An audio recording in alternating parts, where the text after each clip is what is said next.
Praise the Lord. So today po, excited ba kayo? Kasi last na ng ating sermon series. Do you know that this is now the 9th topic sa atin pong commitment to the cause of Christ series? Okay? So number 1 po, a commitment to obey God. Wow. And number 2, commitment to the 7 great conditions of the Great Commission. Commitment to an excellent life. Do you still remember kung sino po yung mga naging preachers natin? Sis Vanessa po yan. Yeah. Commit to fellowship consistently. Yours truly. Commit to love and protect your family. Wow, Brother William, parang pwede na tayo uling mag-fellowship. Commit to yourself to spiritual multiplication. Commit to Christ and His Word. Wow, alam nila, oh. Commit to a life of integrity. Pastor Joel. So today po, our topic is commit to living a holy life. Alam niyo po, isang pribilehiyong muli makapagsalita sa inyong harapan. I think it's been a while. And nakakatayo lamang po kaming mga preacher dahil po sa biyaya ng Diyos. Wala pong isa man sa amin na makapagsasabi na kami ay karapat-dapat. It's only through the grace of God na kami ay nakakatayo sa inyong harapan at sa harapan ng ating Diyos na banal. It is also po a privilege for me to open this sermon series. Ang inyong lingkod po ang nag-open ng sermon series na ito, yung commitment to obey God. And now, I will close this series. Praise God. God is good. Commitment to living a holy life. So, ang scripture reference po natin today will be taken from 1 Peter chapter 1, verses 13 to 16, and Romans chapter 12, verses 1 to 2. So, let us all stand po. Magpagpag muna tayo ng antok. Sabay-sabay po nating basahin ang ating text. So 1 Peter chapter 1 verses 13 to 16, let's all read together. Therefore, gird up the loins of your mind, be sober, and rest your hope fully upon the grace that is to be brought to you at the revelation of Jesus Christ. As obedient children, not conforming yourselves to the former lusts as in your ignorance, but as He who called you is holy, you also be holy in all your conduct, because it is written, be holy, for I am holy. Next po, Romans. Romans chapter 12, verses 1 to 2. I beseech you, therefore, brethren, by the mercies of God, that you present your bodies a living sacrifice, holy, acceptable to God, which is your reasonable service. And do not be conformed to this world, but be transformed by the renewing of your mind, that you may prove what is that good and acceptable and perfect will of God. We may be seated. Paul, let's pray. Heavenly Father, your words will be spoken today, O Lord God. Lord, it is my prayer that you will allow your servant, you will help your servant to speak with clarity, conviction, and love. May we feel convicted if needed be, O Lord God. But it is my prayer, and I rebuke, O Lord God, condemnation in this place. Lord, nothing of us is worthy because you are a holy God and we're just filthy rags before you. But by the help of the Holy Spirit, Lord, help us to commit to living a holy life. Thank you, Father, once again for this opportunity, and thank you for the teaching of your words. In Jesus' name, amen. Okay. Commit to living a holy life. Ito po yung message na pinrepare ng Diyos para sa atin today. And this is the last topic in our current sermon series. Now, the question po is, do you want to live a holy life? Uulitin ko po, do you want to live a holy life?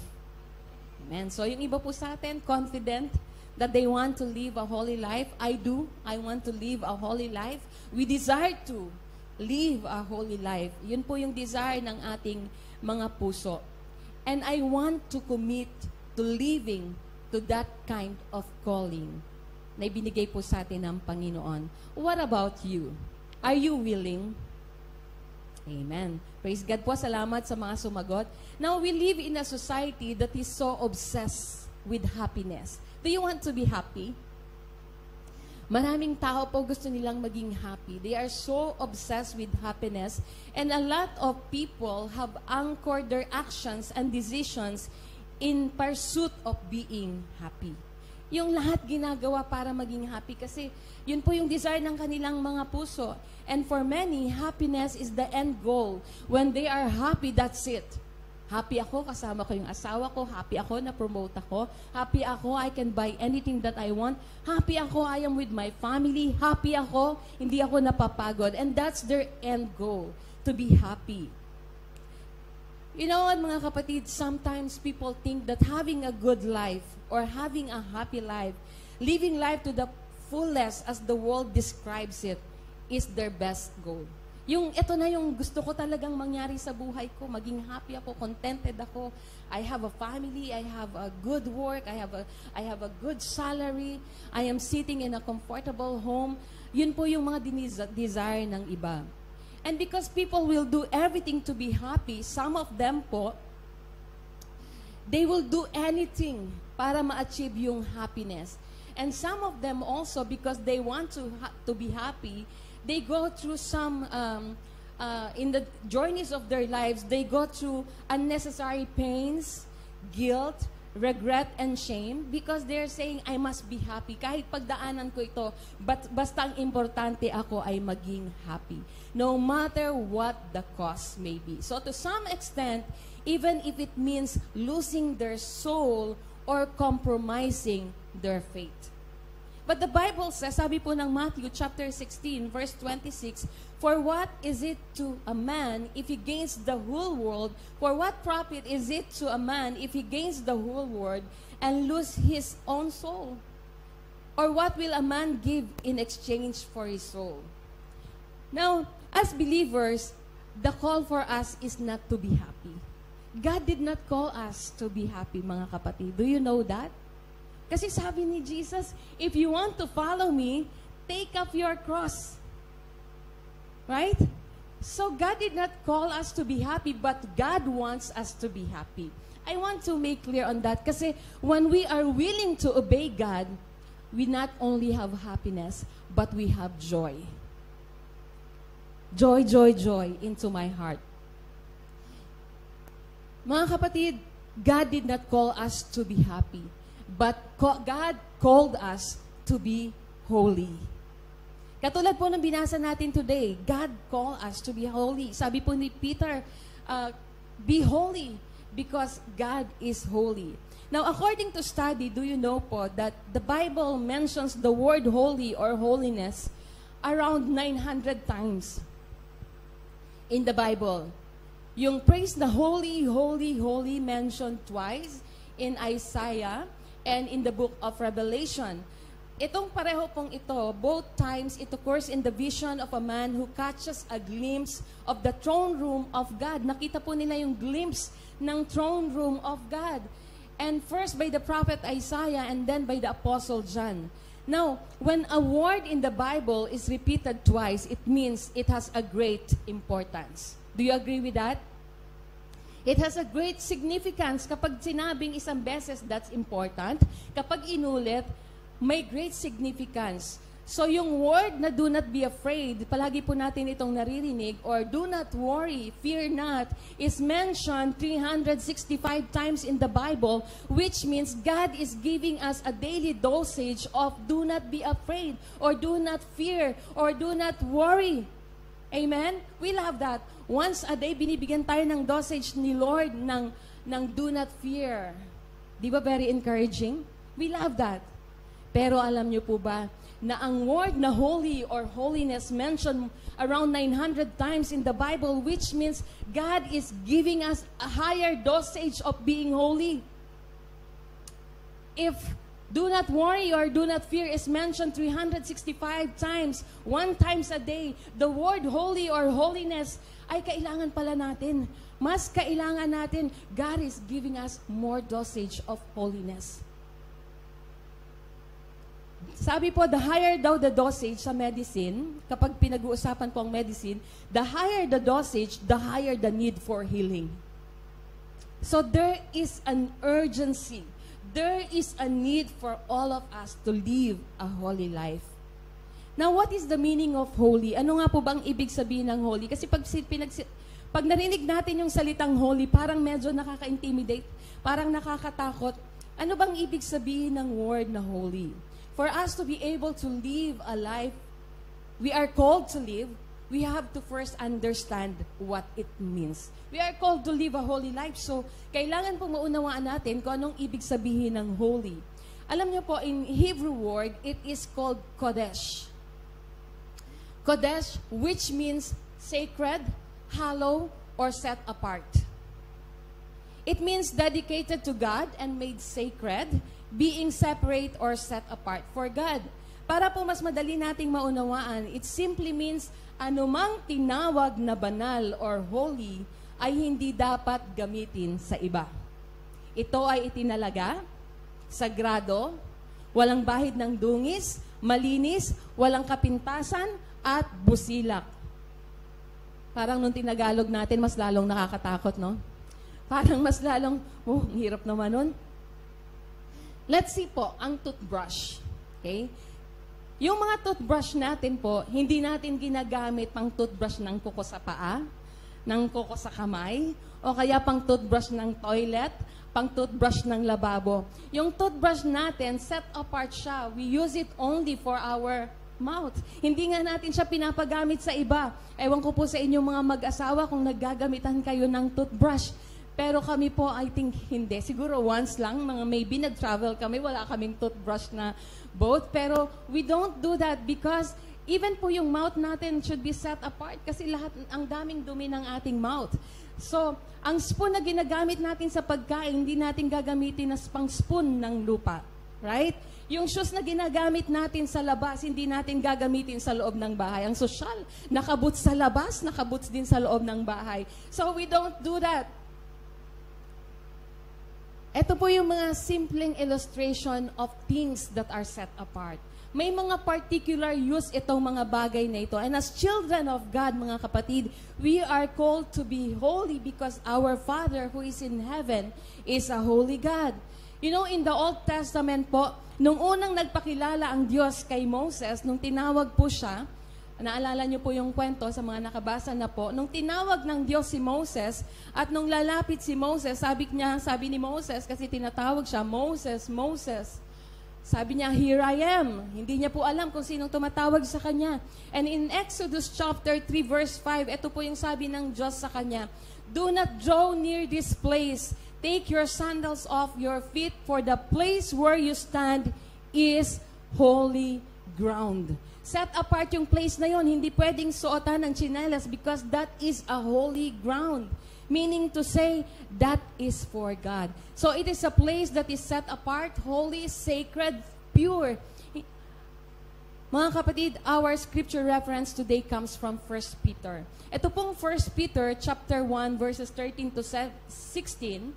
Ito pong epistle na ito na isinulat ni Apostol Pedro was very important to the believers or Christians, not only at that time, but ngayon din po. Because nung isinulat po ito ni Pedro para sa mga Kristiyano o mga believers, nung panahon na yon, ito po ay paghahanda sa kanila sa awaiting unjust persecution and suffering under the hands of Emperor Nero. So sa mga nakapakinig na po ng pag-aaral tungkol dito, during the time of Emperor Nero, yun pong mga Kristiyano, sinusunog, ginagawang poste ng Meralco, ginagawang ilaw sa gabi. So ito pong si Emperor Nero, talagang pinersecute niya ang mga Kristiyano. So for Apostle Peter, a believer can endure the tribulation or sufferings that they will face if they continue to live uprightly. Na kung mamumuhay daw po ang mga Kristiyano ng tama ayon sa paningin ng Diyos, mai-endure nila kahit anong mga persecutions, kahit anong mga trials, kahit anong mga problema, yung kanilang pagdadaanan. Yung atin pong binasa, nagsisimula siya sa salitang therefore. Alam niyo po, pag sinabi yung therefore, ibig sabihin, meron siyang preceding na statements na mahalaga. Kung kaya ito pong therefore ay nandoon. Meron siyang sinabi in the beginning of chapter 1 ng 1 Peter, and yung therefore niya, ito dapat yung gagawin nyo. Sabi niya doon po sa beginning ng 1 Peter chapter 1, ipinaliwanag niya doon na meron tayong inaabangan na reward mula sa Diyos, na meron tayong eternal life. Napakaganda po ng mga sinabi niya na dapat hindi kayo matakot, hindi kayo mabagabag or matinag man lang. Therefore, sabi niya, kaya po may therefore dyan. Now, He is encouraging the believers that while we are waiting for heaven and enduring the suffering, we must live for God, and that is through living a holy life. But how can we be holy? Sinabi po natin kanina yung kahulugan ng holy, parang nakaka-intimidate siya, parang hindi natin kayang gawin. If God is holy and He is God, and we are mere human, filthy, madumi, makasalanan, mahina ang ating mga laman, how can it be possible for us to live a holy life? Mga kapatid, it is really impossible. But it is made possible through the Lord Jesus Christ. Number one po na dapat nating gawin, we have to make sure that we accept Jesus as our Lord and Savior. For apart from God, living a holy life is impossible. We must have the Holy Spirit indwelling us and filling us with His holiness. We can only live a holy life through the power of the Holy Spirit. Thus, the first step to living a holy life is to accept Jesus as Savior. Kailangan po tiyakin natin na si Jesus ay nananahan sa puso natin. Sabi po sa Ephesians chapter 1. Ephesians chapter 1 verse 13, in Him you also trusted after you heard the word of truth, the gospel of your salvation, in whom also having believed, you were sealed with the Holy Spirit of promise. Alam niyo po sa ating mga prayer meetings, we have been talking about the tabernacle, yung mga umaten po ng prayer meeting. Are you blessed with our topic for the whole year? In this topic, we learned so much about tabernacle. And this month, we are now in the topic of the most holy place or the Holy of Holies, kung saan matatagpuan yung Ark of the Covenant, and it is a set-apart place. Walang pwedeng pumunta dito kung di high priest lamang. Sila lamang ang pwedeng lumapit sa Ark of the Covenant, magwisik ng dugo para sa kapatawaran ng kanilang mga kasalanan. So meron po dong veil na naghahati sa holy place at saka po sa most holy place. The most holy place is where the presence of God dwells, where the holiness of God dwells. So hindi po lahat pwedeng pumasok doon, but praise be to God, because when the Lord Jesus Christ was hanging on the cross, when He shouted, He said, "It is finished," and the veil was torn. Tinapos na ng Panginoong Yesus yung pagkahiwalay natin sa Diyos. We can now freely enter the holy presence of God. Amen? Are you, hindi ba kayo na-excite dyan? Di ba? Wow, praise the Lord. Dati, hindi nila makausap ang Diyos. Piling-pili lamang ang tao ang nakakausap ang Diyos. Now we can worship anytime. We can talk to Him anytime. We can read the Word of God anytime. It's up to us. Praise God, mga kapatid. Hallelujah. Can you say hallelujah? Dahil sa dakilang pag-ibig ng Diyos sa atin, ibinigay niya ang kanyang bugtong ng anak. Hindi po dahil tayo ay karapat-dapat na pagkalooban ng buhay na walang hanggan, kundi dahil lamang sa kanyang dakilang pag-ibig. Nagkatawang tao si Kristo, naging final atonement or perfect sacrifice para sa kapatawaran ng ating mga kasalanan. Dahil alam po ng Diyos na hindi natin kayang mamuhay ng kalugod-lugod sa Kanya. Hindi natin kayang mamuhay na may kabanalan. Pero yun yung nais ng Diyos sa atin. So dahil yun ang nais ng Diyos sa atin, siya na mismo ang gumawa ng paraan. Hindi natin kayang sundin ang 613 laws. 10 nga lang, hindi natin nakakaya. Kaya nyo ba? Right? Sabi doon, remember to keep the Sabbath day holy. I think that's number 4, if I remember correctly. Hindi nga natin kayang umattend ng worship service every Friday. So yung doon pa lamang sa 10 na yon, nagmi-miss na tayo. What more yung 613? So pakisabi sa katabi mo, kaya mo ba? Anong sagot nila? Hindi rin. Hindi, di ba? Si Lord lang talaga. Hindi natin kayang maghandog ng hayop. Wala po tayong kakataying tupa, asno o baka. Kalapati nga wala tayo. Wala tayong kayong ihandog para sa kapatawaran ng ating mga kasalanan. So mga kapatid, what God did was, He gave His only begotten Son, Jesus Christ, to die on our place. So Jesus Christ, through the Lord Jesus Christ, we can now live a holy life. Mga kapatid, sabi po sa Hebrews chapter 10 verses 19 to 20, therefore, brethren, having boldness to enter the holiest of the blood of Jesus by a new and living way which He consecrated for us through the veil that is His flesh. So yung veil, yung sinisimbolo po nito, yung katawan ng Panginoong Yesus. So nung napako ang Panginoong Yesus, when His body was torn, was pierced, pwede na tayong umenter sa presence of God. And the Bible says, whoever will accept Him, whoever will believe in His name will have eternal life. And he or she is indwelt by the Holy Spirit. Okay? So kapag tinanggap po natin si Jesus as our Lord and Savior, we are indwelt by the Holy Spirit. Naninirahan na po ang banal na Spirito sa atin. Kaya nga po sabi ng Bible, do you know that you are the temple of the Holy Spirit? Tingnan niyo yung katabi niyo. Mukha bang temple ng Holy Spirit sila? Praise the Lord.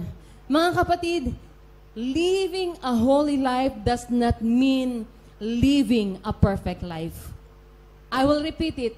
Living a holy life does not mean living a perfect life. We cannot be perfect. Only God is. We will still sin, we will still fall, but praise God for His grace, because when He looks at us, He sees His Son's blood covering us. He sees the righteousness of the Lord Jesus Christ imputed unto us. But, may but mga kapatid, we should be consistent in committing to living a holy life. It is a continuous daily, hindi lang to pag Friday, hindi lang to pag Sunday. It is a continuous journey. That is why we need to be filled with the Holy Spirit. And there is a difference between being indwelt and being filled with the Holy Spirit. When we accepted Jesus as our Lord and Savior, we received the Holy Spirit. We are being indwelt. Nananahan sa atin ang banal na Spirito. But being filled is different. Being filled, tayo po naglilik tayo everyday. Tingnan nyo yung katabi nyo, nakita nyo may muta, nagkasala na kayo. Ano ba to? Pumunta dito, may muta. Naglilik tayo everyday. Ako yata yun. So we need the infilling of the Holy Spirit. We need to be filled by the power of the Holy Spirit. Sabi po ng John 14:16-17, and I will pray the Father, and He will give you another helper, that He may abide with you forever. So the Holy Spirit is abiding in us, and sabi dito forever. The Spirit of truth from the world, whom the world cannot receive, because it neither sees Him nor knows Him, but you know Him, for He dwells with you and will be in you. Wow. Tingnan ko nga kayo. Oo nga. Mga kapatid, to continually live according to the will of God and for us to be able to obey Him wholeheartedly. Do you want to obey God? That's the question. Do you want to obey God? Amen. Can you raise your hand kung sinong gustong mag-obey kay Lord? Yes, praise God. We all want to obey God. We all have that desire. And God loves that. For us to continually live according to the will of God and for us to be able to obey Him wholeheartedly, for us to live a supernatural life. Supernatural life po ang kailangan natin. Kasi yung natural natin, mahina tayo. So we need to live a supernatural life. And for us to be able to live a holy life, we need to be continually filled with the Holy Spirit. Now, how to be continually filled with the Holy Spirit? We need the Holy Spirit to be able to live a holy life.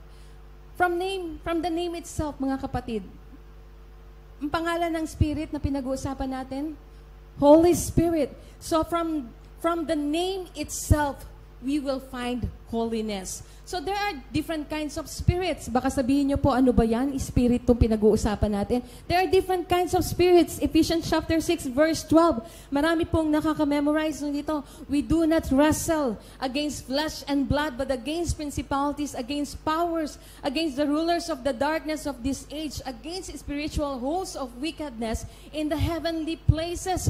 So there is a battle in spiritual realm. Hindi po natin ito nakikita. Why do we get tempted? Because there is temptation. And who is tempting us? The devil. God will not tempt us. Hindi tayo tutuksohin ng Diyos. And tayo, dahil mahina tayo by nature, madali po tayong natutukso. We are tempted in many ways. And we have a sinful nature. We need to be filled with the Holy Spirit kasi siya po ang magbibigay ng lakas sa atin to overcome sins and temptations. How? Pakisabi sa katabi mo, how? How? We can be filled with the Holy Spirit daily by yielding our will to God in submission to His obedience. In submission and obedience to His Word. Mga kapatid, there is no formula to follow other than to allow Him to fill us and control every part of our lives. Every part. Our finances, our bodies, our daily living, lahat po isusuko natin sa Diyos. Our thoughts, our emotions, our bodies, our actions. Only as we submit to Him and are filled with the Holy Spirit can we experience a harmonious relationship with God and one another. Why do we need to have a harmonious relationship with God? Because everything in our lives, all the affairs of our lives depend on God. Read, listen, study, memorize, and meditate the Word of God. Pray consistently, spend time alone with God, sing songs and hymns of worship to God. That will help us be filled with the Holy Spirit. Now, there are practical ways po in living a holy life. Kala nyo tapos na ako. Actually, nagsisimula pa lang po ako. There are practical ways in living a holy life. Number 1 po, according sa binasa natin, sharpen our mind. Sharpen our mind. Sa amin po sa Tagalog, kapag sinabing sharp mind o matalas ang pag-iisip o patalasin ang pag-iisip, ang ibig pong sabihin nun ay matalino. Right? Pag sabi, ang talas ng pag-iisip niyan, ibig sabihin po matalino, wise, ginagamit ang utak, witty, malinaw ang pag-iisip. Sabi po sa verse 13, therefore gird up the loins of your mind, be sober, and rest your hope fully upon the grace that is to be brought to you at the revelation of Jesus Christ. Now, in this single verse po, tatlo yung minention ni Pedro na powerful ways in order to sharpen our minds for holiness. For holiness po ito. Number 1, gird up the loins of your mind. Number 2, be sober. And number 3, rest your hope fully upon the grace. Number 1, think clearly or gird up the loins of your mind. Ito pong gird up the loins na pinag-uusapan po dito is an idiomatic expression. So pag alam natin when we say idiomatic expression, it doesn't really literally means like that. Hindi po yun yung literal na meaning. In the old days, it means to tighten the robe. Alam niyo po, nung araw, in the ancient days, hindi pa po uso ang pantalon. So yung mga damit ng mga lalaki ay mga tunics. Mahahaba sila na maluluwag, mahaba ang ladlaran. So what they do, they geared up the loins of their clothes, nung kanilang tunics. Ibig sabihin, may picture po dyan, itatali nila, so meaning to say they are being prepared for work. Maaring magpa-farm sila o magpapastol o anuman yung gagawin nila, itatali nila yung kanilang mga tunics para walang maiiwan na nakaladlad para po mas madali sa kanilang kumilos. So nowadays, sa atin pong panahon ngayon, we can call it roll up your sleeves. Ibig sabihin, pag ni-roll up natin yung sleeves, we are ready for work. We are preparing for work, magbuhat ng karton, magtulak, magpatong-patong ng mga silya. Ito po yung pagiging prepared to get to work. Now, baka sabihin nyo naman po, wala naman pong loins yung ating brain or yung ating mind. Kasi ibig sabihin po ng loins, balakang sa Tagalog. Literal po yun na ibig sabihin, balakang. Dito po sa part na ito. Kaya nga may tinatawag po na tenderloin. Sinong mahilig sa steak dyan? So, itong part na ito, yun po yung tinatawag na loins. So, gird up the loins simply means that believers must think clearly so as not to trip. Mag-iisip po tayo ng maayos, tayong mga believers, mag-iisip tayo ng malinaw para hindi tayo madapa or hindi tayo magkamali. To gird up the loins of the mind or to think clearly is to put your mind's insightful and rational processes under control. Na ibig sabihin, bawat tumarating na thoughts, mga ideas, mga naririnig natin, pinaprocess muna natin sa ating mind. We all know the power of mind. Ayan. Toxic mind. Everything good and evil did in this world was first originated in the mind. Right? Yung mga ginagawa po ng mga tao, maraming mga crimes, mga premeditated crimes, or yung mga nagagawa natin or nasasabi natin, sometimes minemeditate muna natin bago natin sabihin. So Peter was telling believers to think clearly by getting rid of careless and slack thinking. We feed our mind. What we feed our mind is what we become. What we feed our mind is what we become. When we fill our minds with negative thoughts, we feel negative. We lose joy, we lose peace, and we fill our minds. We lose joy, we lose peace, and the desire to draw closer to God.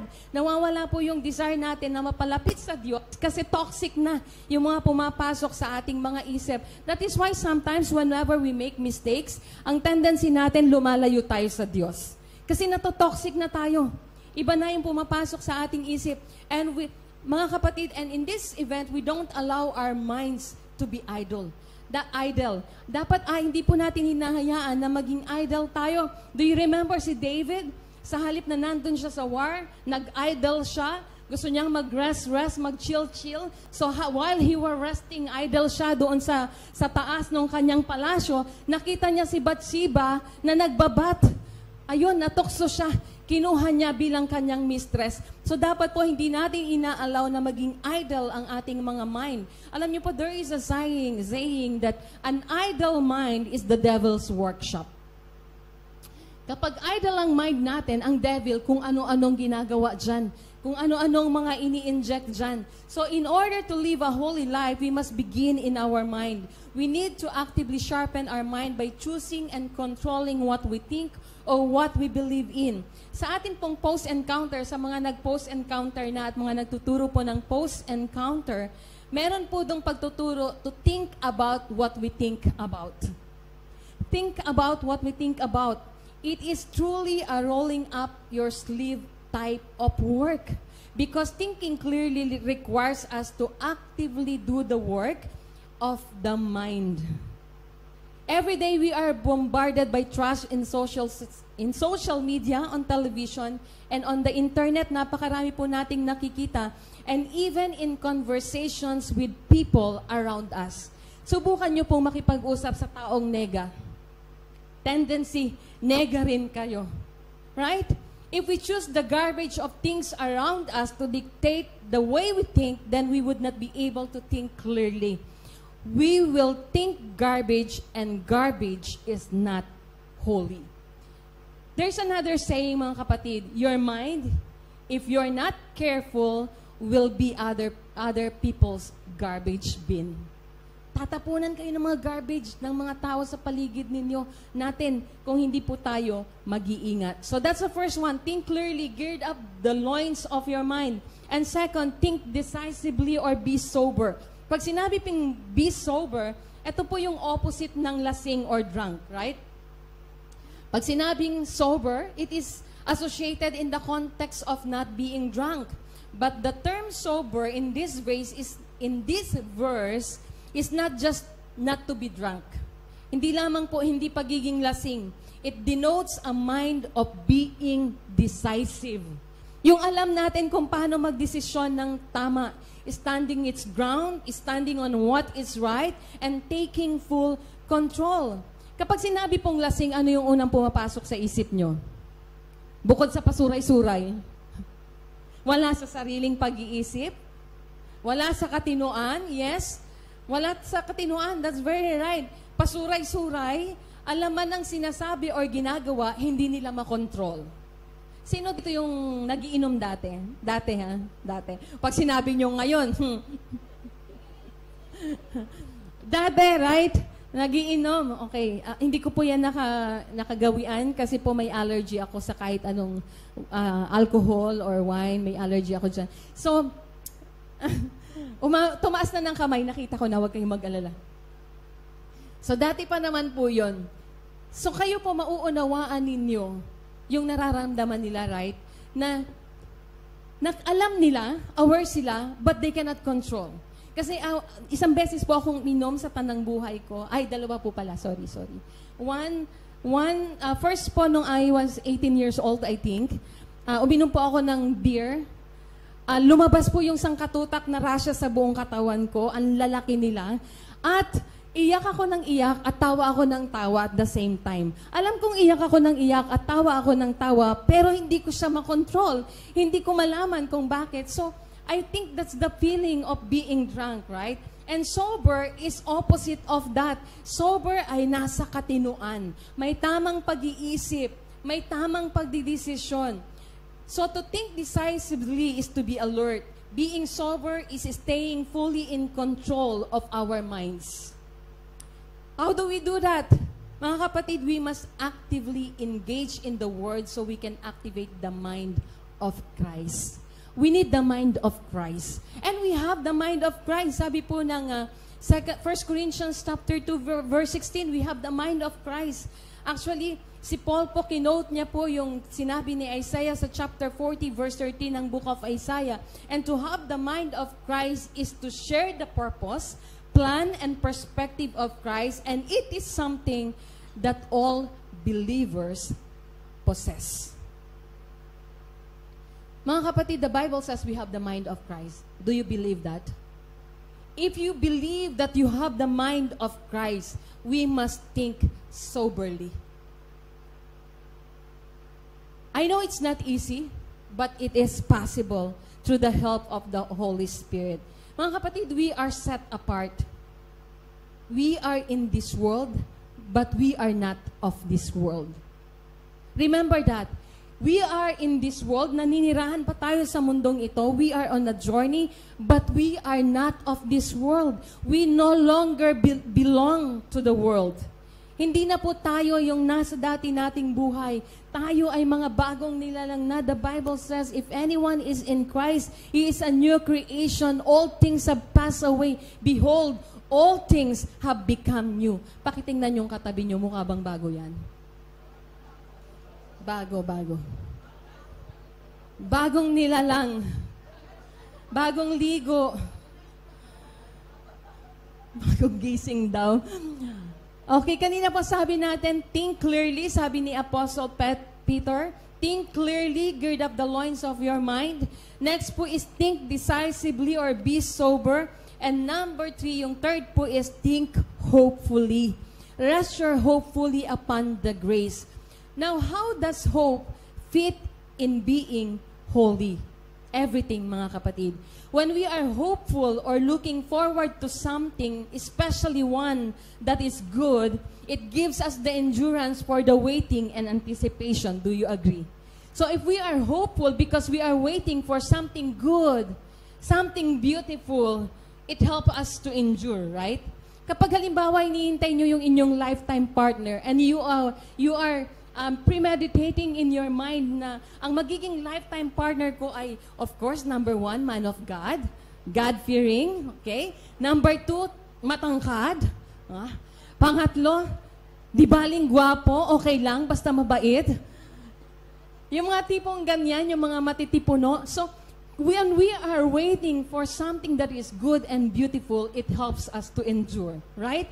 So isipin natin, okay lang Lord, maghihintay ako kahit 1 year pa yan. Kahit 2 years, Lord. Kahit 3. 5 years na, Lord, kahit sino na lang. Wag naman ganon. Nagantay na nga eh. Wag naman ganon. So continue to wait because you are waiting for something good. Okay. May kinikilig daw dito. Wow, talaga? Okay. So remember po, in this particular passage, Peter wrote it in order to help the believers endure the suffering by holy living. Alam nyo, ang buhay po natin ay hindi biro. Ang buhay natin ay hindi madali. Ang buhay po natin ay maraming pagsubok, mga trials, sufferings, na kailangan po nating i-endure. But while enduring, we have the joy because we have Jesus in our hearts. Mga kapatid, God's grace will enable us to think hopefully amidst all the suffering, tribulation, injustice, grief, and pain of life. And we can continue living a holy life because the grace of God is upon us. Number 2 po, malapit na akong matapos, shape our conduct. Shape our conduct or behavior. Chapter 1 verses 14 to 16. Sabi po dyan, as obedient children, I wanted to take note of that word, obedient children, not conforming yourselves to the former lusts as in your ignorance, but as He who called you is holy, you also be holy in all your conduct. Sa lahat po na ating ginagawa, we must be holy or set apart because it is written, be holy, for I am holy. Holiness is not just an act of the mind, mga kapatid. It must be reflected in our conduct and demonstrated in our action.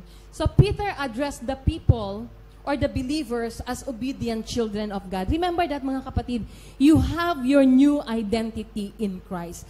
You are now children of God. Dati hindi tayo mga anak ng Diyos. Napag-aralan po natin sa Alpha na hindi lahat ng tao ay anak ng Diyos and dati hindi tayo anak ng Diyos sapagkat hindi pa tayo sumasampalataya kay Kristo. Pero ngayon na nananampalataya na tayo kay Kristo, tayo ay nabibilang nasa pamilya ng Diyos at tayo ay tinatawag na mga anak ng Diyos. And bilang mga anak ng Diyos, we are called to holiness. Pakisabi sa katabi mo, you are called for holiness. Ano pong kailangan nating gawin? Kailangan nating makipag-break sa ating past.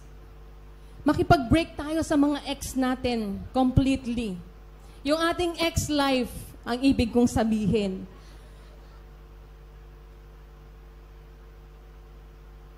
Makipag-break tayo sa ating nakaraan.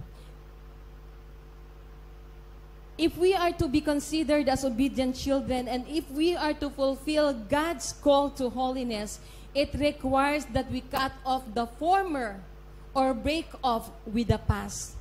We must no longer conform to the lifestyle of the world characterized by lies and ignorance. Dati po yung ating mga puso punong-puno ng lust, yung ating mga mata punong-puno ng lust. Gusto natin noon, gusto natin yan, kahit may asawa na, gusto natin ang kinin pa. But now we no longer live that kind of life. I will give you an example po. Ang mga royal family ng Great Britain. Do you know Princess Kate?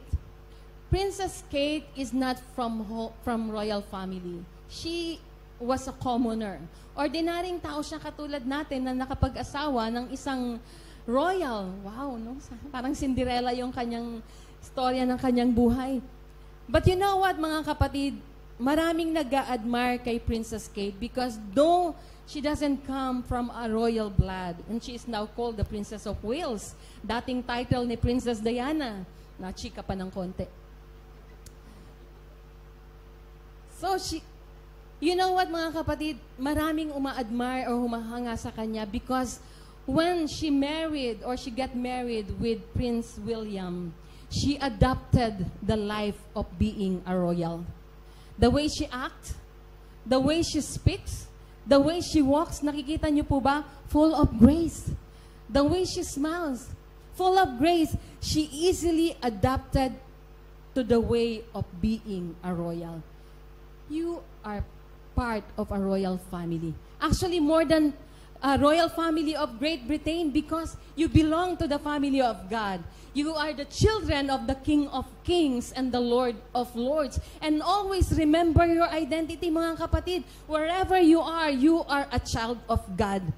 Nandito kayo sa loob ng worship hall, you are a child of God. You go outside, you go to your workplaces, you are a child of God. Sumakay kayo ng bus, you are a child of God. Sumakay kayo ng taxi, you are a child of God. Your life should reflect a royal blood. Because you are a child of the King of Kings. Pakisabi sa katabi mo ulit, you are a child of the one true King.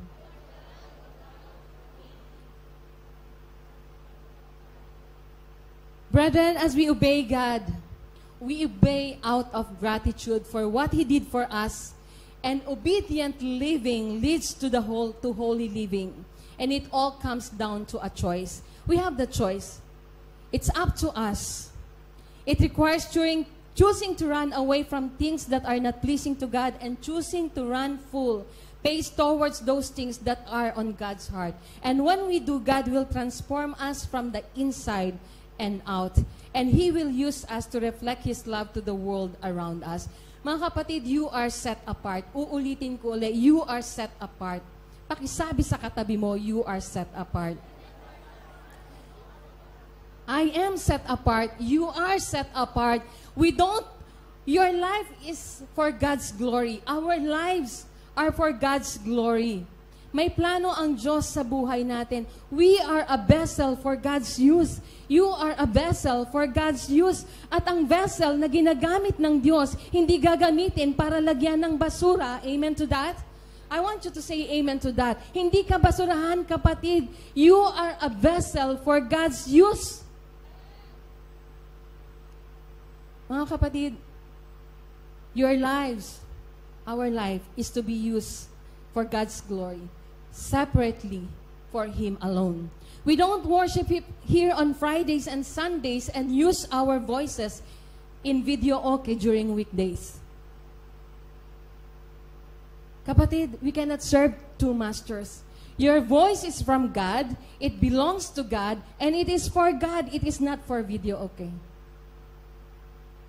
We don't sing worldly songs anymore because that is not from God. We as preachers, we cannot preach on Fridays and Sundays speaking the word of God and fighting with people using our lips, cursing other people on weekdays. Amen to that, preachers. When we profess that we are born again, that we have Christ in our lives, there will be a regeneration. May pagbabago po sa ating mga buhay. May iniiwanan, may sadyang kinakalimutan. Makasabihin nyo, Pastor, ayoko siyang kalimutan. Bahagi na siya ng buhay ko. Mga kapatid, kapag lumakad tayo sa Panginoon, kailangan natin silang kalimutan. Kailangan natin silang iwanan. We cannot say we love God and we love someone na pag-aari ng iba.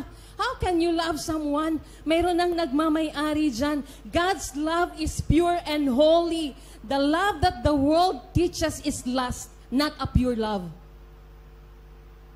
And it is a deception from the enemy. Baka sabihin nyo, Pastora, sabi ni Lord, di ba, love one another?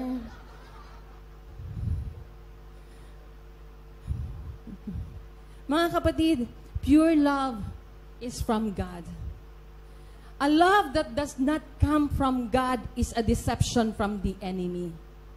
We have to make a decision. We said earlier that to be holy, we have to be sober. Magkaroon ng tamang pag-iisip at magkaroon ng tamang pagdidesisyon.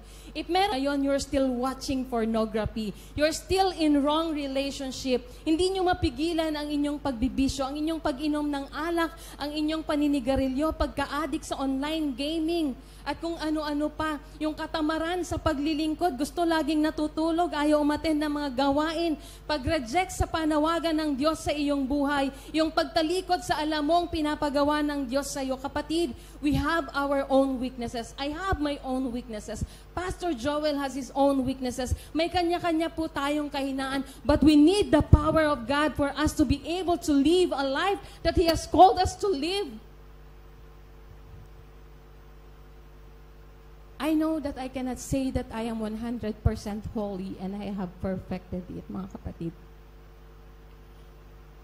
But brethren, I always pray and I speak to God in my time with Him. I always tell Him, Lord, I want to do the things you want me to do.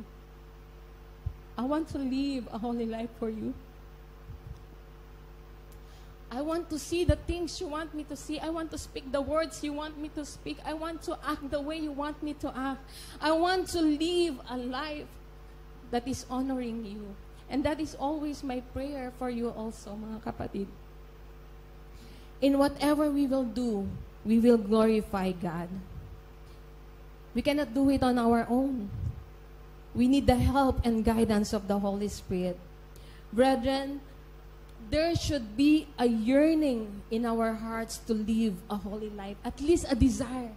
At least the yearning to live a holy life. Because if there is not at least yearning in our hearts to live a holy life pleasing to God, we need to seriously question whether our faith in Christ is real or genuine. Totoo ba yung pananampalataya natin? If we don't desire to live a holy life, we must question ourselves. Sabi po sa 1 Thessalonians 4, For God did not call us to uncleanness, but in holiness.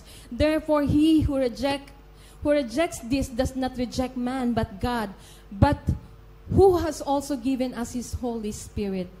In this center po for the glory of God as I end, we are blessed with brethren who left their wrong relationships for the service of God. They chose God over men. And I believe in my heart that they are now in better position. They are now in the path of living a holy life. Sabi po sa Romans chapter 12 verses 1 to 2, I beseech you therefore, brethren, by the mercies of God, that you present your bodies as a living sacrifice, holy, acceptable to God. And when we do that, mga kapatid, we will experience the perfect will of God. You know what? Ito pong sinabi ni Apostol Pablo dito sa Romans chapter 12 verse 1, to present your bodies as a living sacrifice. In the Old Testament, when they offer a sacrifice, it means death. Pinapatay yung mga sinasacrifice. But here in what Apostle wrote for us, for the Romans believers, it is for life, for us to live. We have to live a life that is pleasing to God. So being a living sacrifice means that we are to offer ourselves wherever we are, ano man po, nasaan man tayo. We are to remember that this body and all, it belongs to God. Nasa workplace, nasaan man tayo, saan man tayo pumunta. A constant, continuous sacrifice. There should be a sacrifice. Because without sacrifice, there is no service. Kung sinasabi po natin that we serve the Lord without sacrifice, there is no service. That we sacrifice our desires in favor of God's. Sometimes may mga gusto tayo hindi natin magawa because we want to do God's will first. We want to do what He wants us to do. And to be a living sacrifice will require that the body does not live for the world, the flesh, or the devil, but that everything the body does is according to the Word of God. What else? That the body is devoted to the task of serving God. This body of ours, hindi po ito sa paglalasing, hindi po ito sa pagbibisyo, hindi ito sa pagwawalwal, hindi ito sa pagsasayang ng buhay. Lahat ng katawan na ito na nilikha ng Diyos ay para sa Kanya. Mga kapatid, our actions prove our convictions. We cannot claim holiness in our minds. We must be holy in our conduct, moment by moment. To conclude po, to be holy is not to sit passively and avoid doing wrong. Hindi tayo upo lamang at maghintay at sabihin natin sarili natin, I'm not doing anything wrong and I'm not sinning. Holiness is active and obedience. Holiness is active obedience and an intentional choice to do what is right, moment by moment. God's holiness means He is separate from the fallen creation, yet He invites us into this apartness or distinctiveness. Instead of building a wall to keep us away, He calls us to come and share in His holiness. He said, be holy, for I am holy. Brethren, holiness is not just something we possess. It is something that possesses us. The same way, being filled with the Holy Spirit does not mean how much of the Holy Spirit we have, but how much of us the Holy Spirit have. In a world that teaches us to say yes to everything, to live by the mantra that says, you only live once, or YOLO, we are taught to be cautious and remain in control. Holiness teaches us to say no to the world, but yes to God. So as we conclude, I urge you, brothers and sisters, to commit to living a holy life. This is not just a call to avoid sin, but to actively purpose or pursue righteousness. And it means sharpening your mind, guarding your thoughts, think clearly and decisively, and rest your hope fully on the grace of Christ, and shaping your conduct, which means live out your faith through action that reflects God's holiness. Let us ask ourselves daily, does this action, choice, thinking, or thoughts reflect the holiness of God? Let your life be a testimony of God's transformative power, proving your God-given identity through righteous living. Brethren, may the pursuit of holiness be our priority, our passion, and our proof that we belong to a holy God. Commit today, right now, to live a life that glorifies Him in every thought, every decision, and every action. Amen. Let me pray for a while.